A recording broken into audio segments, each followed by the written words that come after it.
Hello friends, இந்த மாங்காய் season இருக்கும்போதே மாங்காய் பச்சடி ரெசிபி ஒரு வாட்டி ட்ரை பண்ணி பாருங்கள். ரொம்ப சிம்பிளாக ஈஸியாக இருக்கும். அதுக்கு நான் இன்றைக்கி ஒரு ஒட்டு மாங்காய் எடுத்திருந்தேன். அதை இது மாதிரி ஸ்லைஸாக அப்படியே சீவி எடுத்துக்கிட்டிங்கனாக்கா கொஞ்சம் கரையிறதுக்கு ஈஸியாக இருக்கும். நீங்கள் துண்டு துண்டாக கூட கட் பண்ணி போட்டுக்கலாம்.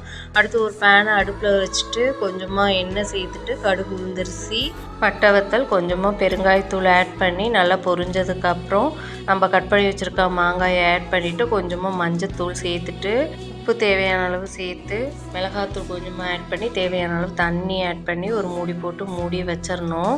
நல்லா வெந்து வந்ததுக்கப்புறம் நம்ம நாட்டு சர்க்கரையும் ஆட் பண்ணிக்கலாம், இல்லை ஜீனியும் ஆட் பண்ணிக்கலாம். நல்லா ஆட் பண்ணி மிக்ஸ் பண்ணி விட்டிங்கனாக்கா சூப்பரான அல்வா பதத்தில் மாங்காய் பச்சடி ரெடி ஆகிடும். இது சாம்பார் சாதம் எல்லாத்துக்குமே சூப்பராக இருக்கும். கண்டிப்பாக ட்ரை பண்ணி பார்த்துட்டு எப்படி இருந்துச்சுன்னு மறக்காமல் கமெண்ட்டில் சொல்லுங்கள்.